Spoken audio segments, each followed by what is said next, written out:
Awesome. So welcome to this session of the Aspirational Healthcare Advisors Group.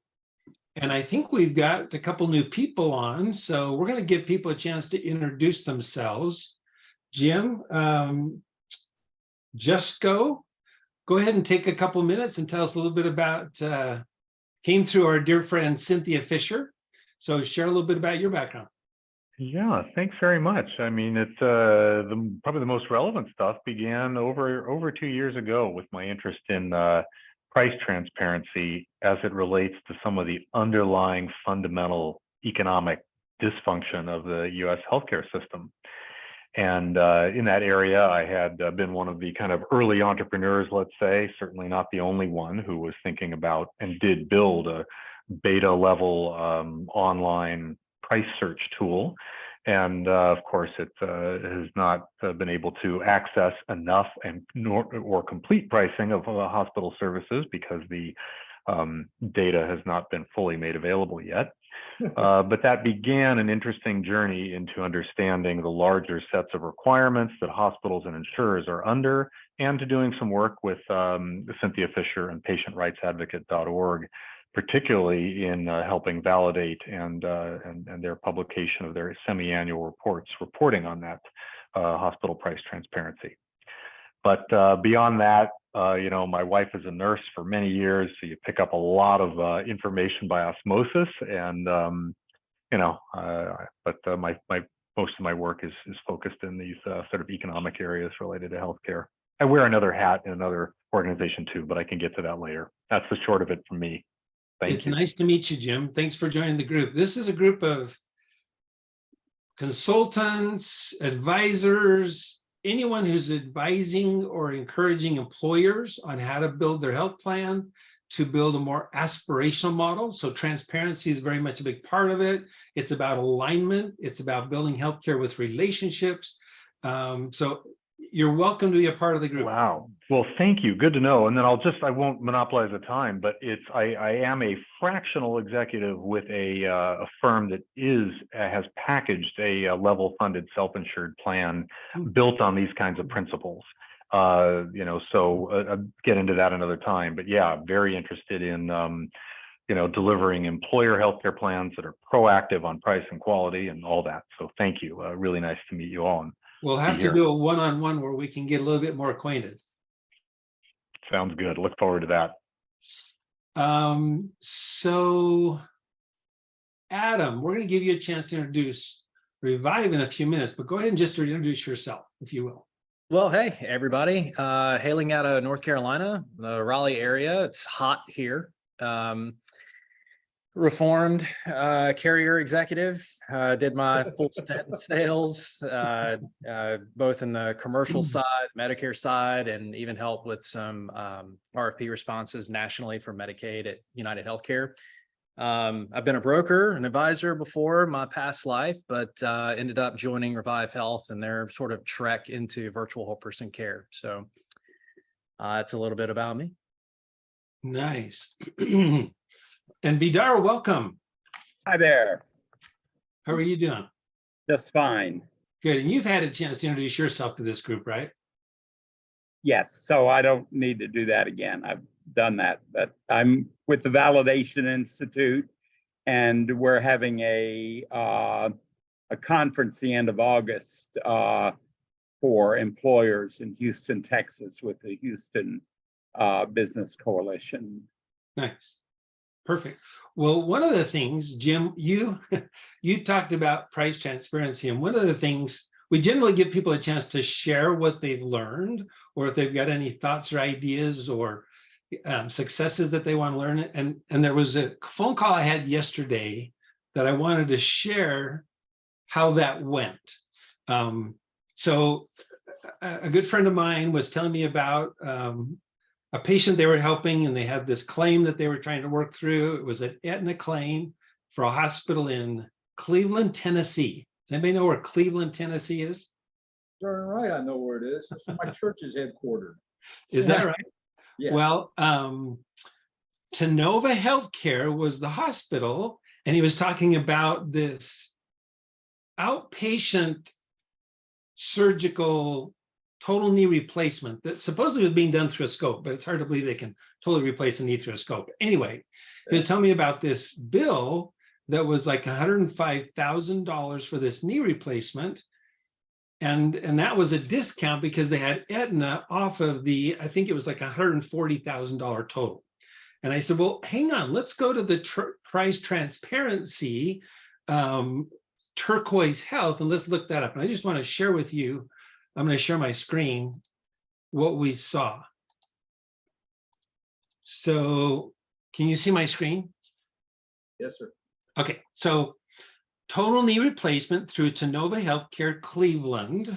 And this happens to be, we're viewing insurance rates and we're looking at the Aetna commercial. So this was the rate that he was looking at.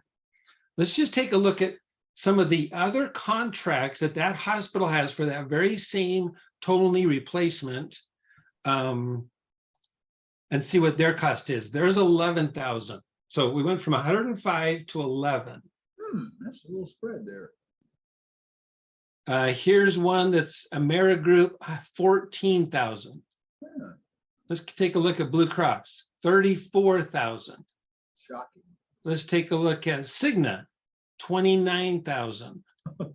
Let's take a look at Health One Commercial, 100,000. Let's take a look at John Deere's, 12,000. Let's take a look at United Commercial All Plans, 21,000. Wow. Now let's take a look at the cash pay price, 19,000. Wow. It was one of those, oh my goodness, it almost blew me away.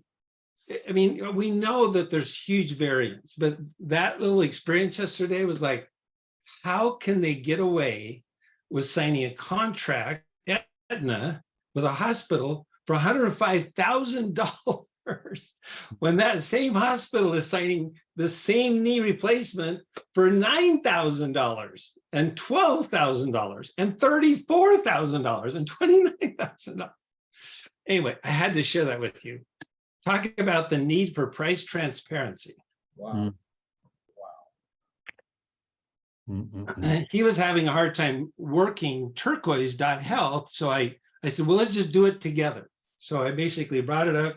We looked at the hospital, we put in the CPT code, and yeah, I was like, oh my goodness, $105,000 contracted rate versus 19,000 for cash.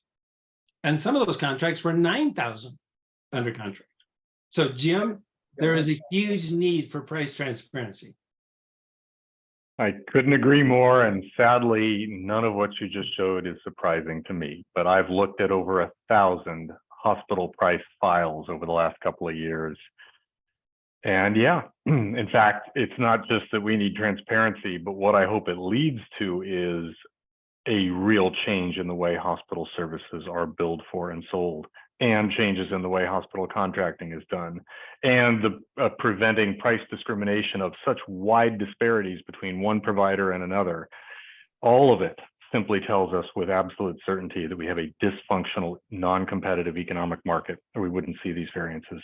Yeah, and I didn't even bring up the quality score. You've got third-party payer, and there's no market. We don't really have a market. You know, the people that consume the product have to pay for it to have a market, and we do not have a market because we've got third-party payer and have been forever. You know. Well, and I think I may have shared this with you a few months ago, but I was doing a presentation in San Antonio to a group of CEOs, and we were looking at just a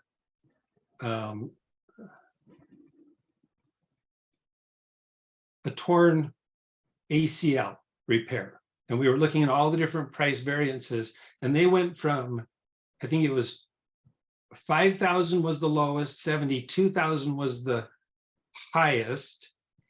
The $72,000 hospital in the area, I was looking at all the different hospitals in that area. The $72,000 hospital had a 3-star rating. No, 2-star rating. I think it was a 2-star rating. The $10,000 hospital had a 5-star rating. No correlation between price and quality. not at all. The other thing I want to Again- share with you is we just recently launched a new social media campaign really focused on the general public, trying to use Instagram and Pinterest to just get out to the public to expect more help. And I wanted to show you real quickly a post that we created that came off of a quick interview we had at VDAR's conference, the Think 360 conference. So we kind of put together, I thought one of the neatest parts of that conference was a short little snippet from the CEO of the NUCA system of care. And by the way, Jim, if you don't know about that system, it's the best healthcare system in the world. I've Let heard me it just- there. Yeah, let me the guys just- in the team in Alaska. Yep. Yep. So let me just share with you a post that we've created on, I think it's Instagram, that I'm going to show you.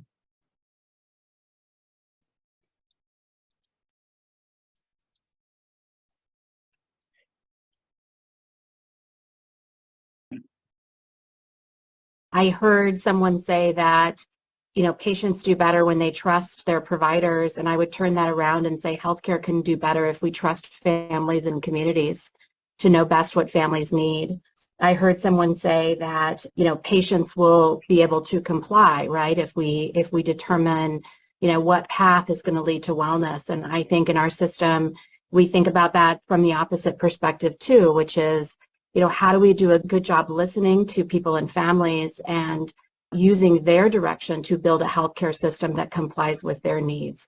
So really there's this play on where power sits, and that trust and relationship is the way that you get to that. I heard someone say that, Hang on. Patients do better when they trust their provider. Could you hear that okay? Yeah. Is that coming through on the audio? Well, So anyway, we're just starting this campaign, but any of you that can support this, again, the whole focus is the general public needs to expect more. And we need to let them know that they can be expecting more, and they should expect more. Why are they putting up with, and why are their employers putting up with a deficit treatment, transactional focused healthcare system when we have right here in our own country the best healthcare system in the world?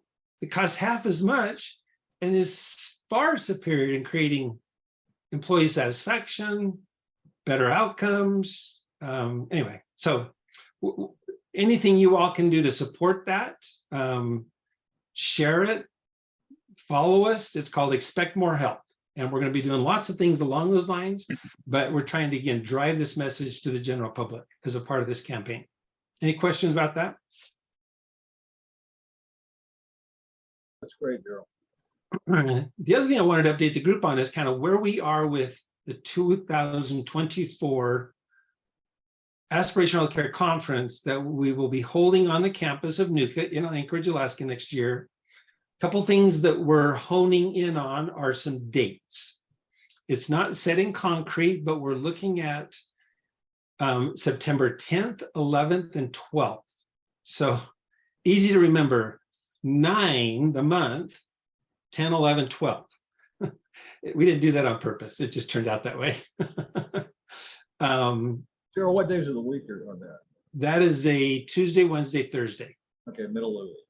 Yep. So giving people a chance to get up there, chance to get back. It is a little bit harder to get up to Anchorage than a lot of places. There will be Alaska Wilderness Adventures each day. That's kind of the design we'll have, is there'll be conference sessions in the morning, and then conference participants will participate in some wilderness adventures. I've created an initial draft of a video. This is only my first draft, but I want your feedback on it. And all these pictures I took while I was up there a month ago.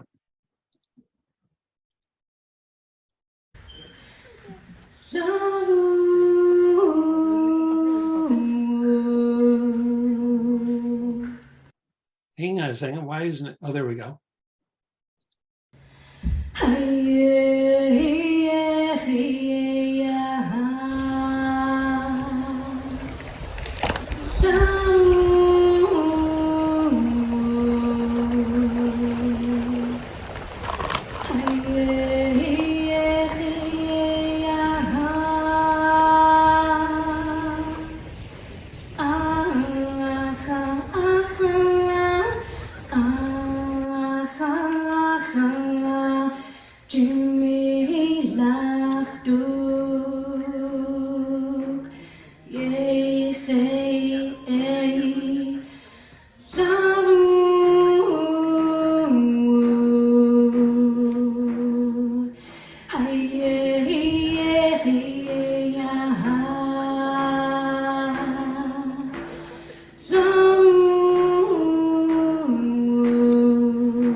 Okay, I'm looking for feedback. Did that get you interested in going to Alaska?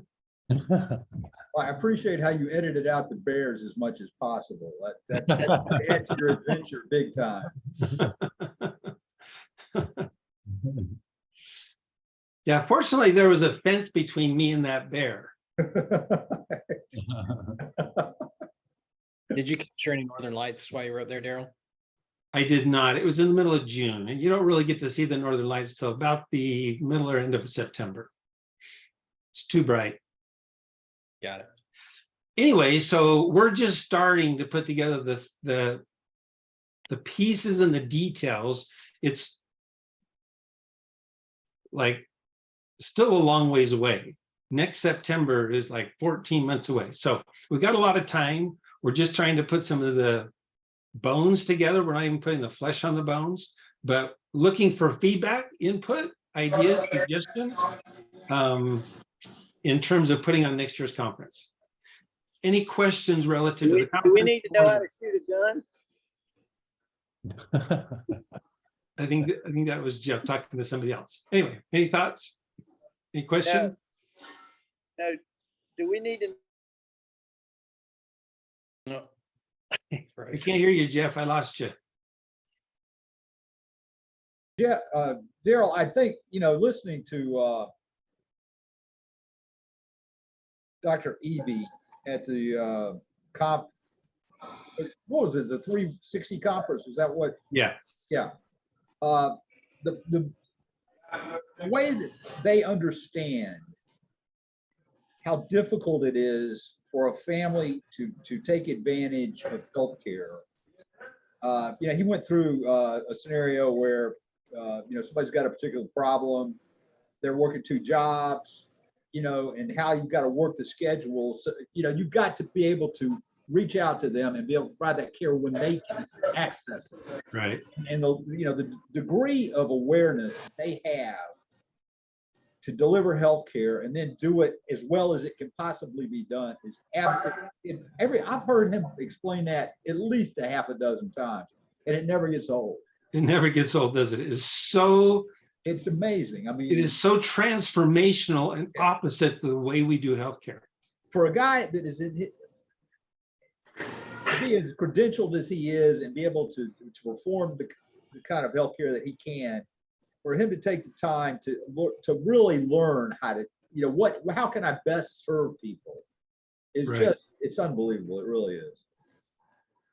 Well, which is why I think holding the conference again up there this next year and really driving business leaders to the conference. This will be really the first that I know of conference that's focused on CEOs. This is a healthcare conference focused for business leaders, C-suite executives, CEOs, which is why we're doing the Wilderness Adventures. It's like hopefully the Wilderness Adventures will get people up there And then they'll get to learn from the best healthcare system in the world how they can offer a benefit that's far better at leveraging their money, investing their money in something that's going to give them what they want, which is a better way to attract and retain top talent.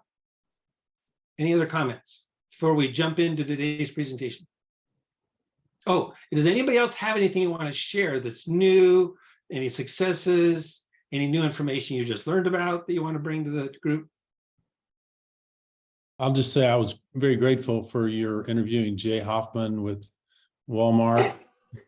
Had some good conversations with him and very appreciative of that introduction and making some headway there. So thank you. Well, and that reminds me, I think I sent an email to everybody, but we've now put the recordings of all of these meetings on a page on Aspirational Healthcare that you can't navigate to. But if you've got the link that I sent out to everybody, you can go back and watch all of these presentations we've done over the last 14, 15, 16 months. Twice a month. What was the high level of that conversation, Daryl? I'm intrigued. What was that? The Walmart Health. Oh, okay. Which one? Which Right. conversation are you referring to? The Walmart Health. Was it more clinically, or is it talking about their virtual capabilities, or was it just their programs overall as an employer? The presentation was mostly on what they're doing with their clinics and their Okay. virtual, and the whole idea of building these clinics that are going to be next to their Walmart centers, and transparency on pricing and all that kind of stuff. So yeah. Very cool. I'll have to go back and find that. So if nobody else has anything, I want to give Adam Leggett plenty of time, and I'd love to have a discussion with him about a company called Revive Health. So we've had a number of different direct primary care programs present to you all in the past. Revive is a virtual one that does about everything except to go to their home. I mean, they pretty much provide a whole concert of services at some incredible prices. So I'm going to give Adam a chance to present Revive, and please, people, if you've got questions, jump in and we'll have a discussion. Yeah, and again, Daryl, thanks for the floor and the opportunity. And it's again great to meet everybody. I want this to be as interactive as possible. So if you see something and have a question, shout it out. We can certainly have a full-blown conversation around it. I'm gonna do my best to just kind of give you the 30,000 foot view in like 15 minutes. And then hopefully you've got, several questions and try to get a better understanding or get your arms around who we are and what we're trying to solve for ultimately. So can everybody see my screen okay? Yeah. Perfect. All right. Well, I'll kind of give you an overview of us. So as part of my introduction, I tell you I'm a reformed healthcare person on the payer side. And I would say there's a collection of us. In January of 22, I joined 7 other folks, again, past carrier executives, doctors, as well as pharmacists. So we all came together down in Jacksonville, Florida, and we're staring at a whiteboard and we're like, all right, so how can we take the virtual telemedicine concept, evolve it to a point where we can stay 15 to 18 months ahead of the competition, but break down barriers that we see where the telemedicine sort of component or the service never evolved, or it never iterated to the point where it really was breaking down sort of the affordability and accessibility that's plaguing the healthcare system today. So we did a large pro-con list as to what the legacy players in the space have done, and we're very thankful for what they've done, given the constraints and the rules and regulations that were in place at the time. They've continued building on their momentum. Obviously, I'm talking about Teladoc and MD Live and MeMD and now Walmart Health as their acquisitions and so forth. They really have done a fantastic job taking what I would, and I'm a big history buff, so kind of like researching a lot and understanding it. And NASA was the first sort of entity to put a doctor on a screen to solve a problem for people they could not get to. So they take that technology and that sort of idea and solution and sort of commercialize it in a way that can be acceptable for everyday consumerism in the healthcare world. So, we all kind of came together, certainly looking at the affordability, the accessibility, and sort of the issues that are plaguing a lot of the problems that people deal with every day. And we thought, you know what, we're going to build a solution, and it's going to be an affordable, accessible solution for everyone, regardless of their circumstance. And so what we decided to do is build an ecosystem. And it really started with, we had to own our technology. We could not lease that out or depend on somebody else's backing. So we had to build that from scratch. And this also gave us the ability to really customize and administer anything that we saw fit in a service-oriented way. The second thing, and we kind of tripped over ourselves a little bit in the very beginning, we thought, low barrier of entry in virtual care. We could lease, a doctor network. We could help them understand who we are and what we want to do, and they would understand our ecosystem and all that stuff. But at the end of the day, we learned that, it's very much an Uber or Lyft driven world in virtual care, where the doctor is going to pick up the phone and talk to whomever and send a script and shut it down, and that's it. No one had a real desire to learn what we wanted to create. So about 3/4 of the way through 2022, we purchased a legacy telemedicine vendor in our space. And we seeked them out because they had their own doctor network. They had their own exclusive doctors. So we have integrated them into our ecosystem, which has been wonderful. They are intimately involved in a lot of decision makings, but also they intimately understand what we're trying to do, and we hold them accountable for member experiences and things. So a little background on our doctors: they are either W-2 or they're 1099. Some of them are brick and mortar DPCs that lend their calendar and their schedules to us when appropriate. But again, they are contracted to only serve us in a virtual capacity and exclusivity. So we have wonderful doctors. There's about 60. They're all licensed across America. So we're available in all 50 states. And through an acquisition we're very excited about, and I'll show you a slide here in just a minute, that'll be closing in August. We'll open up the ability for 20 more specialties that we will integrate into our wheel, and about another 300 physicians that will integrate into our ecosystem. We're very excited about that. So I didn't really open with who we are, what we do primarily, and the functionality of our platform. So we are a subscription-based program. Probably heard that, right, with Teladoc and Walmart Health and many others. We are setting out to take a variable cost and capitate it. We feel like there is a lot that can be done with that. It can improve the performance of an employer plan, and we can control a lot of the experiences that a member are going to have once they are invited to understand who we are and begin utilizing us. Part of the way through 22, we also wanted to control another aspect in our ecosystem, which was the pharmacy. We felt like offering discounts or having vendor partnerships and things there just weren't going to work out for us. So we went ahead and acquired a national mail order pharmacy out of Greer, South Carolina, that has license to ship drugs all over the country. And we're excited that we did that because, again, that fully integrated on our platform, and their expertise and what they brought to the table was tremendous in how we look at clinically taking care of people from a chronic management perspective all the way through episodic or acute care. So we did that. And then we turned our focus more or less into the other specialty and mental health areas as well. And of course, our acquisition in August is going to solve a lot of those particulars.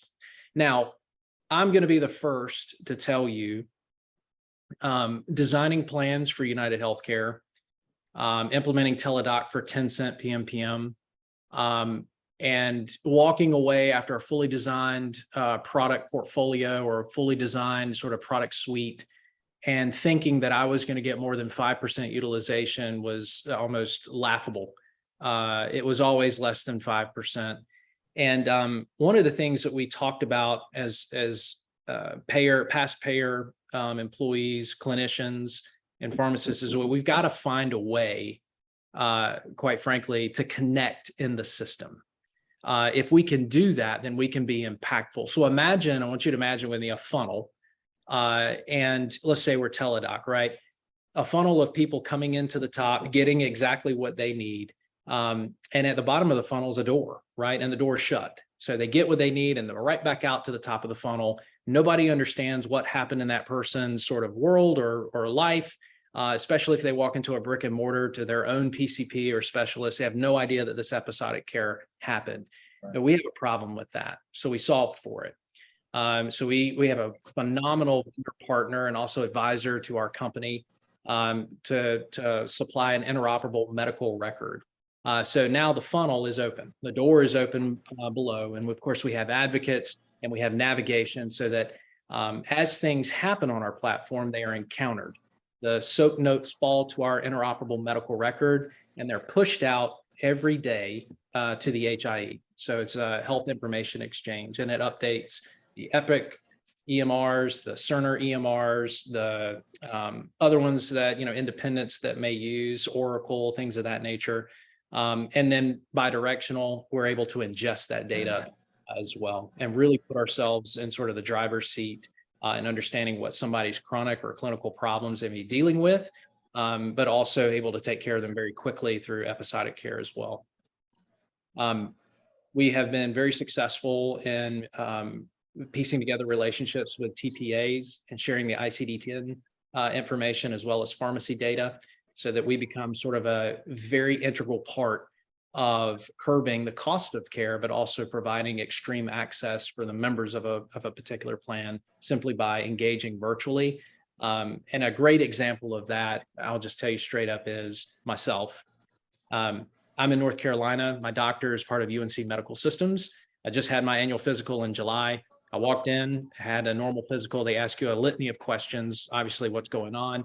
He pulled up his Epic EMR and he saw all the episodic care, urgent care visits I've had from Revive Health and all the medicines that had been fulfilled. So antibiotics, Z-Paks, things of that nature. With the change of the seasons come headaches and sinus infections for me.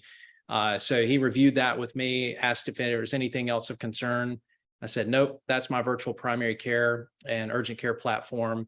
I don't have anything I need to talk with you about it, but eventually, right, I might have something that I would love to collaborate with you on in the future through my virtual primary care doctor, Dr. Marquis. So I have an ecosystem sort of around me from a virtual perspective that I can engage in every day for no copays and no financial issues. And it's all connected to the system in a way that the brick and mortar and specialties can certainly download the information, understand what's going on in my challenge, and address that accordingly with me. Again, national footprint, we're available in all 50 states. We have coverage in all 50 states. We're averaging 50% utilization, and that's connecting people with a doctor. That's not activating accounts or having them transfer a prescription. We're really excited about that. And there's a very robust strategy around how we engage with people that's inclusive of open enrollment, collateral, text messaging campaigns, email activations and email sort of reminders, as well as we own 2 call centers, one in Pennsylvania and another in El Paso, Texas. So we do call campaigns for our new clients when they're onboarded to help them understand sort of the platform that we have and how we operate. Again, owning the technology allows for us to have customized or modular solutions and administer those effectively. For extremely large clients, we always look at and want to study the claims so that we can come to a customized saving guarantee. Because I'll be the first one to tell you, I have been watching and I've also dealt with a lot of single point solution fatigue and everybody wanting to take a chance, and give us all your money up front. And in 15 to 18 months, you'll see the change, as how much you spend. And that's, I think, was probably popular a few years ago, and that's really not done too well. So we like to take the journey with our partners. We like to secure certain aspects of what we know we can deliver on, and we'll put guarantees around that. And it's either they'll have an opportunity to continue service at no cost, or we'll stroke them a check at the end of the year and ask what their next step would be. With that being said, I'll tell you sort of the direction that we're headed. The acquisition in August is a virtual specialty medication or virtual specialty company covering 20 different specialties, as you'll see on the screen here in navy blue. Again, the 300 doctors that come along with that. Today in green is what we administer. In August is the additional services at a capitated rate that we're going to be able to administer for our members and our plan clients. And then in sort of the direction that we're going, I know you all haven't had an opportunity to even know who we are or understand what we are, but today in our member, on our member dashboard, there are a lot of cards that you can click on to schedule a virtual primary care visit with your doctor, urgent care, mental health therapy, transferring a script and so forth. Beginning in August, I don't want to show you guys that because beginning in August, we are going to do a little bit differently. Because we can ingest the information from the HIE, what we've decided to build and put forward facing in members' viewpoint is their universal medical record. This will probably be the very first time they've ever seen that. And so with our logic and our technology, we're able to pull in medications that they pick up off of those EMRs or EHRs, chronic conditions that have been picked up. And with that, we'll put prompts. Right. So we have our 1,000+ generics that we ship in 90-day supplies at no cost to the members. If we find that they're on a particular prescription and can transfer that at no cost, we'll prompt them to do that, as you can see with a button that says get for free. If they have a chronic condition like diabetes or asthma or something along those lines, we'll prompt them to set up a virtual primary care visit so that we can get familiar with each other and start managing that in a collaborative care model overall. So with us virtually, but also with their brick and mortar doctor as best we can. So although we do build custom solutions, we also studied the market and tried to put together what we would call a bundle that would make a lot of sense. We ended up with a plus, a care, a value, and then a more mental health focused insights program. And again, these are services. I'll take the value. The value is probably our top selling program, where you'll get urgent care access, primary care. You pick your own doctor and see them over and over again. The full suite of our pharmacy solution, which is over 1,000 mail order drugs at no cost, a discount card that beats GoodRx most of the time. And then lastly, I'll tell you is acute care meds. We cover about 65 of those at no cost at well over 70,000 pharmacies across America.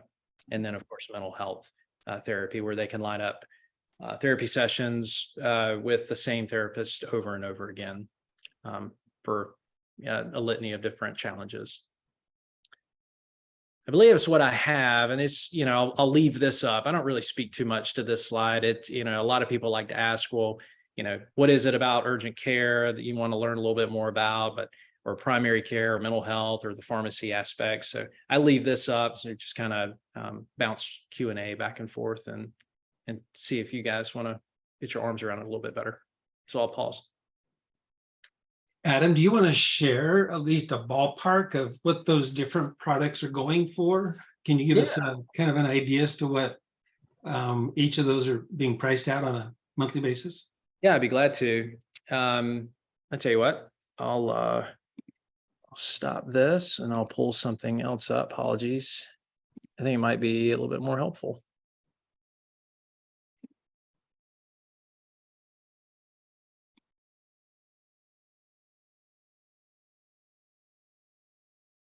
Hopefully you can see that.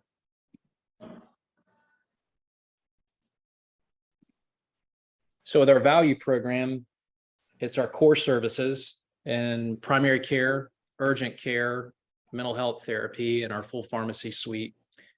These are prices in a PEPM capitated rate with no commissions in them. So obviously you can do that, or if you're building your own plans with TPAs, you can certainly get a wholesale rate and try to make it as advantageous as possible. But the value plan goes for $12 PEPM. A two-party is $16.50. A family is $20. And then we built in a composite rate, which is a lot of times what TPAs like to administer, is more of a composite, so they don't have to deal with the full eligibility file and determining how much to charge each particular enrollment.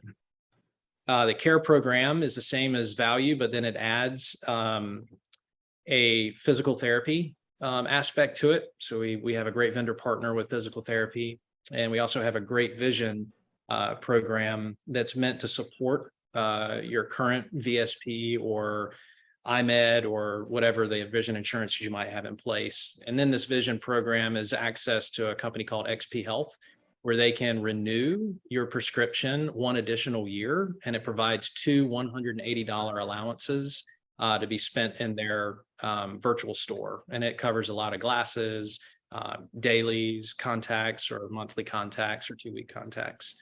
And then with the Plus program is, again, the combination of the value and the care, but then you're beginning to add some of the specialist visits in dermatology, endocrinology. I know it's not in there, but we do have that. It's dermatology, endocrinology, a flu shot, discounted in-person care visits at CVS Minute Clinic, and then access to a psychiatrist.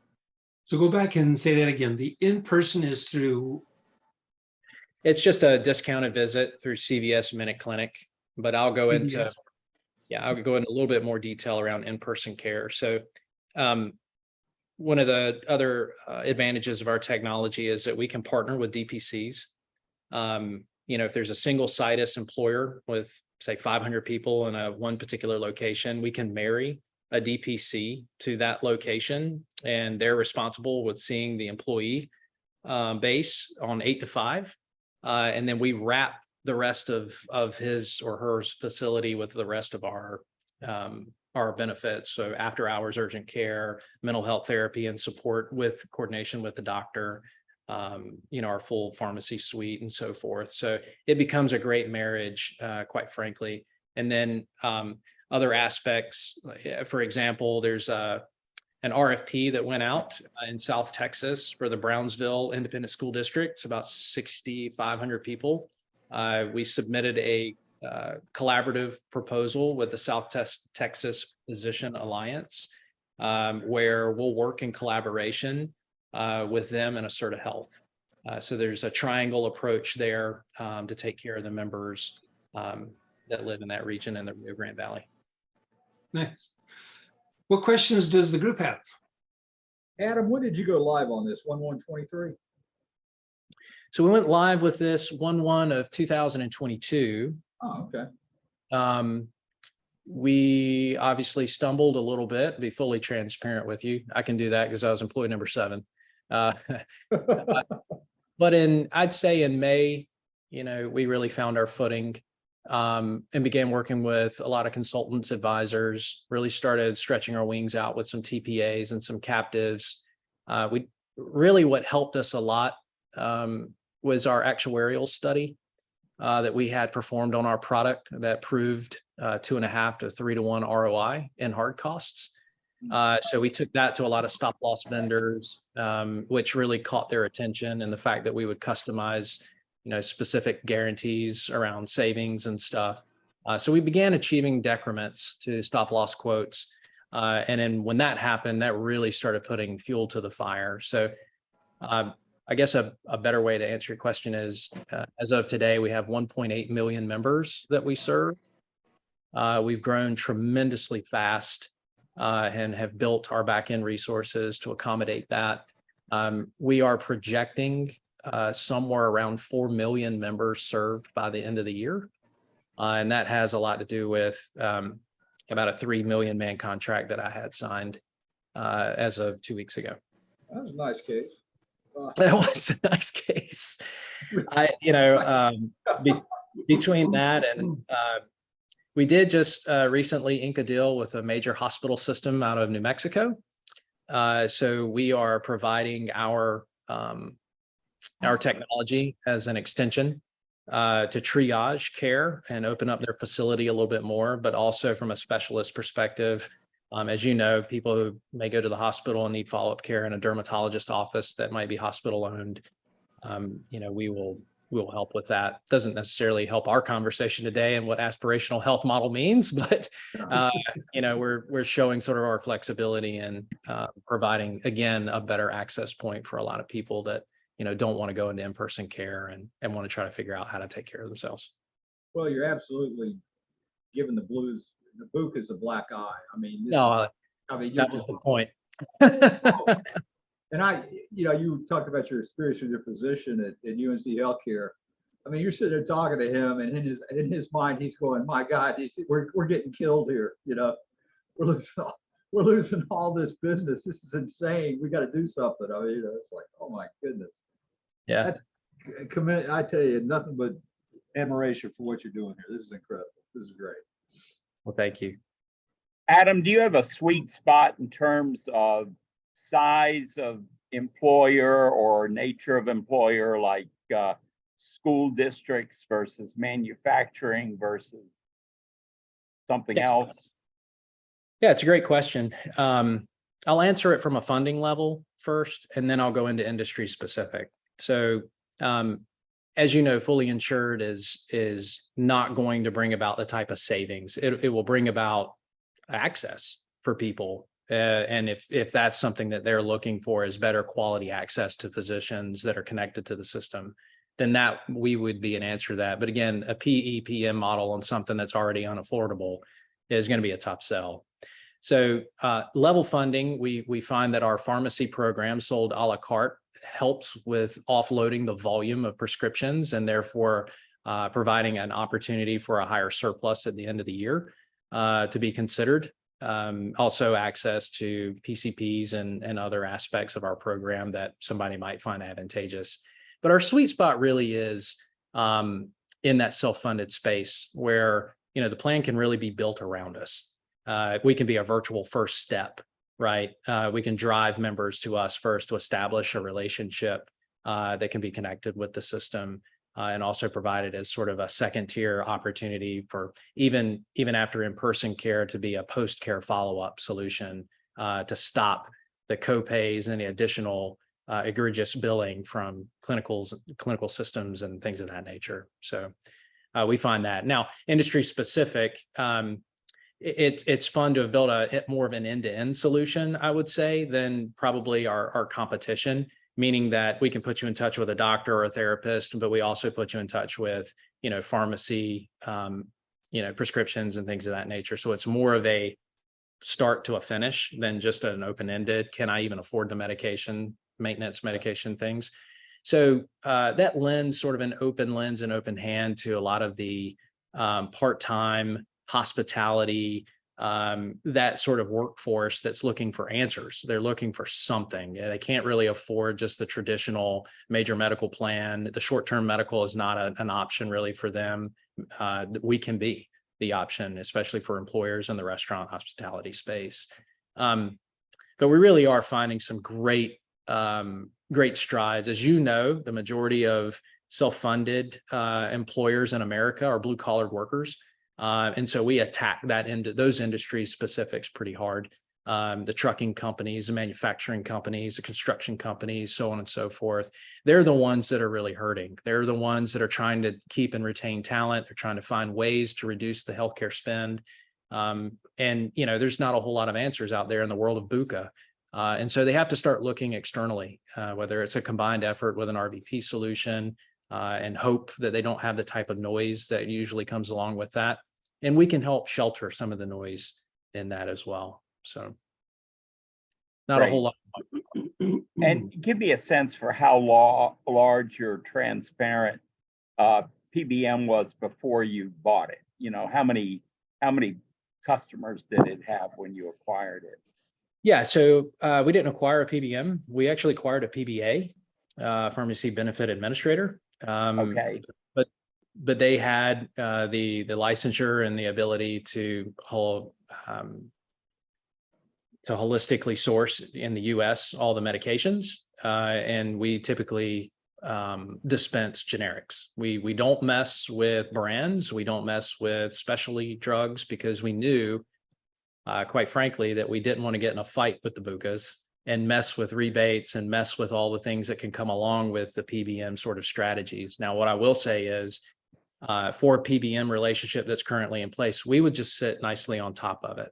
And we would encourage in open enrollments, hey, if your medication is on this 3 or 4 page list, you can now receive this at 90-day supplies at no cost to you. And this is being fully funded by your employer. Is just another avenue for you to help cut costs in your healthcare spend. And now we have found that that's actually pretty incredibly beneficial all the way around. So I'll give you an example. And Martin will love this one. So there's an association in North Carolina, rhymes with Bankers Association. With about 4,400 employees. And when I ran an analysis, which was their utilization report over 12 months against my PDL, if there was full adoption, right? If everybody moved their script over to us, which we know is impossible, but if everybody did, it would save them $1.4 million in their spend. So we take baby steps on that. What I try to do is encourage a 40% utilization first year. And a lot of times I'll put some guarantees around that because we feel strongly on the back end that we can accomplish that.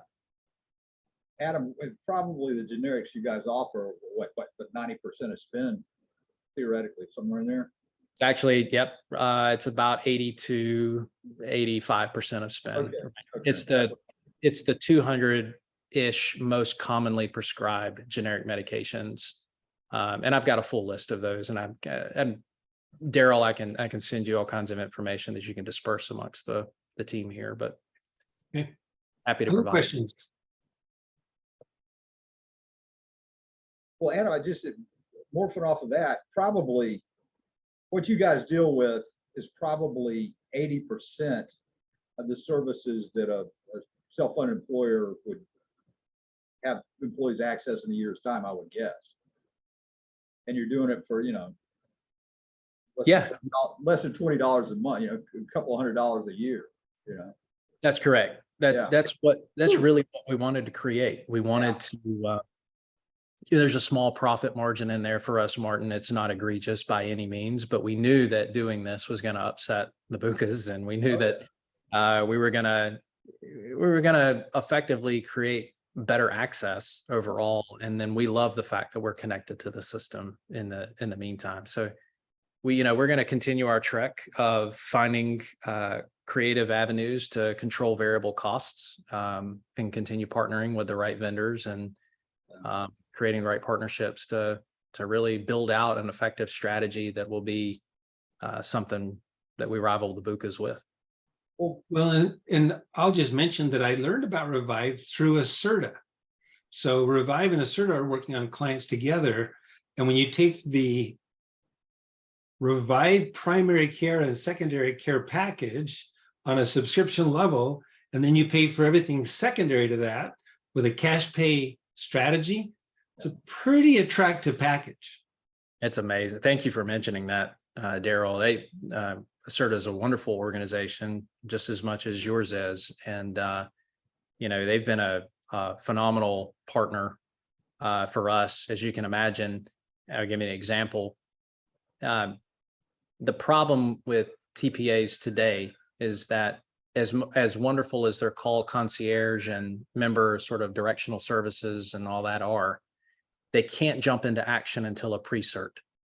And a lot of times when a pre-cert happens, it's already too late. That means somebody went into in-person care. That doctor's already flywheeled that inside their clinic or inside their hospital network and done exactly what they're supposed to do.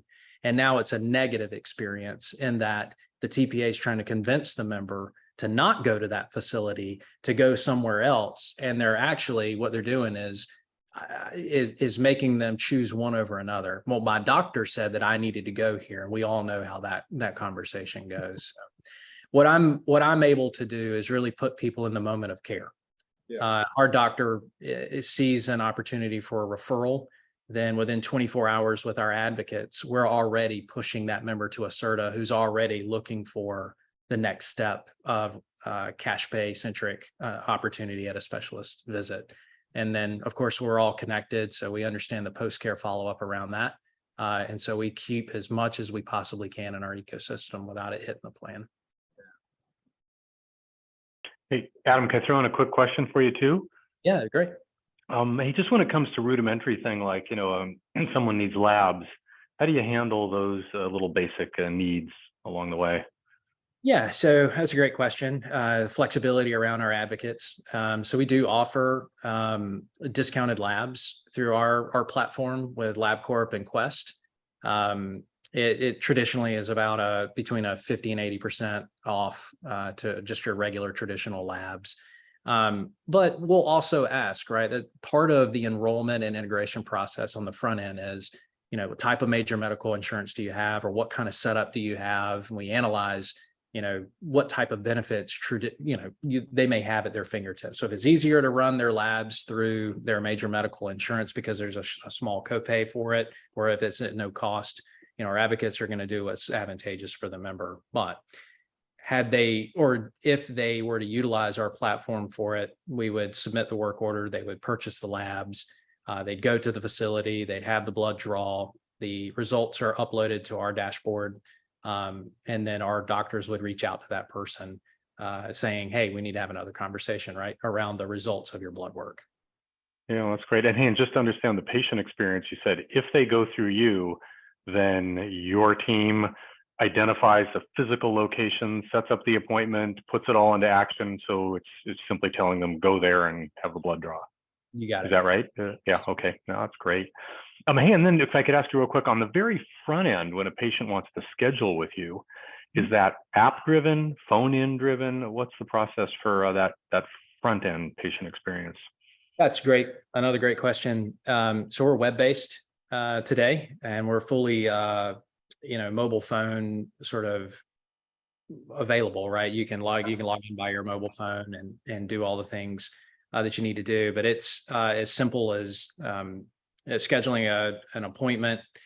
You can do so with your PCP. In fact, we've got a few minutes here. I don't want to go over my time, Daryl, and I know this ends at 5 o'clock, but I'm happy to show you just a quick demo. Why don't you do that real quickly? Yeah, just show us what it's like to set up an appointment. Sure. And we can go over, I'm sure some people need to drop off, but we don't have to have ours stop at 5, whatever time zone you're in.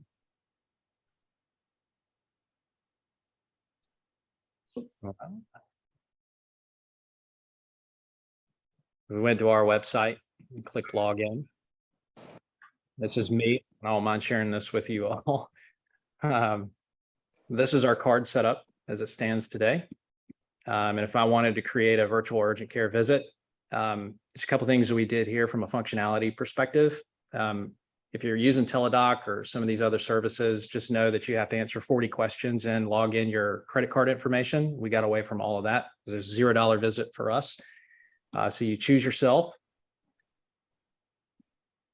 and you're going to ask, when would you like to engage the doctor as soon as possible, or I can schedule a date and times, telephone number, email address. My main complaint is my head hurts, right? You're allergic to any medications? Yes, no. Pharmacy, make sure that you edit and put the right pharmacy you want to pick up an urgent care med if that's something that you need. I'm in North Carolina and I consent to treatment, and I click submit. And within 6 minutes, somebody calls. So that's urgent care. And then primary care, you click the button, you'll choose the family member. It's myself. This always takes a minute, especially when I'm sharing a screen. But Dr. Marquis is my doctor. He is a DO, and I did that specifically for the reason that my doctor down the street here is an MD. And his schedule will pop up. I'll pick what's best for me. And it looks fairly similar, right? So phone or video, telephone number, email, tell him why I'm calling him this time. He'll spend up to 30 minutes with me, diagnosing sort of root causes or answering my questions. Of course, all the standard questions, I'll click yes, consent to treatment, and click submit. That's it. And then we'll meet each other at that date and time. No mid-level people when you do virtual primary care visit? Say that one more time, Martin. Sorry. No mid-level, you're always dealing with a MD or a Correct. DO? Always MD or DO. We haven't investigated the PA route just yet. I'm not going to say that's not off the table though, because it works real well. I think you know what, as I'm hearing, there's a lot of people that trust their PA. They build relationships with their PA, and sometimes it's the MD walks in and it's like, where have you been? Right. So it may be a reduced cost situation where we create another line of service using PAs. Hey, Adam, do most plans you work with provide you at no cost at point of care for the patient, or are there kind of more typical, do you find some copays and things like that for access? I'd say 99% provide at $0. Where I do have situations are consultants, large advisories that look at us, pairing us within a high deductible health plan. And although the CARES Act protects us from a $0 copay engagement, they aren't trusting of the federal guidelines and things of that nature, and they want to institute some version of a copay. We don't like that because we feel like it deters care. But we will institute it just so it makes them feel more comfortable. And we always advocate for no more than a $10 copay. Excellent. Any last minute questions? So Adam, thank you. This has been amazing. Appreciate it. We've got this on recording. I will, as we set up our next appointment or our next meeting, I'll be sending out the link to that page that we'll be putting all of these recordings on. I mentioned at the last meeting, but I'll mention it again. Our next meeting will be August 11th. And one of our members, Heidi Cottle, I don't know if Lee Lewis is going to be presenting with Heidi, but she and Lee have been working on a solution that I think many of you will find very attractive. And she wants to present this first to our group. So this is something they've been putting together, and she kind of wants to launch it by presenting it to this group and getting a reaction. So don't miss 2 o'clock Mountain Time, August 11th. I will probably not be the host. I'll let Tommy Smith, my colleague, that day, because I'm going to be getting off a plane at that very same time. And I don't want everybody to be waiting for me to be able to set up and get going. So she's going to host it. I'll probably be jumping in a few minutes late, but highly recommend you not miss August 11th, 2 o'clock Mountain Time. All right. With that, Adam, again, thank you very much. And we'll see you all in a couple of weeks. Sounds good. Great to be with y'all. Take care. Thank you. Thanks.